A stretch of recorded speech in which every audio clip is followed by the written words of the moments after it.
বৃদ্ধি, জ্বালানি, সুষম খাবার সহ একাধিক দাবিতে পথে নামলো অঙ্গনওয়াড়ি কর্মীরা। একাধিক দাবিতে এবার পথে নেমে সরব হলো উত্তর 24 পরগনা জেলার বসিরহাট মহকুমা সন্দেশখালী 2 নম্বর ব্লকের অঙ্গনওয়াড়ি কর্মীরা।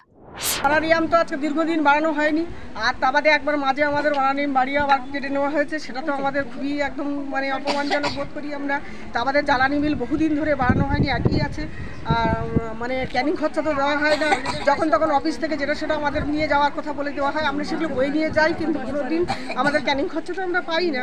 তারপর জ্বালানি বিল সঠিক পাই না, নেট ব্যালেন্স দেওয়া হয় না। 166 টাকায় নেট ব্যালেন্স হয় না। এখন কি চাইছেন? এখন আমরা চাইছি আমাদের অনারিয়াম বাড়ানো হোক, আর আমাদের জ্বালানি বিল সঠিক দেওয়া হোক, আমাদের ওই পেনশন চালু করা হোক, স্থায়ীকরণ করা হোক সঠিকভাবে।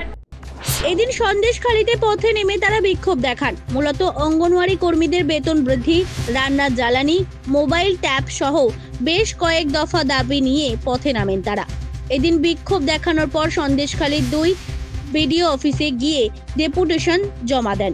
সুকান্ত দাসের রিপোর্ট, জেলার বার্তা।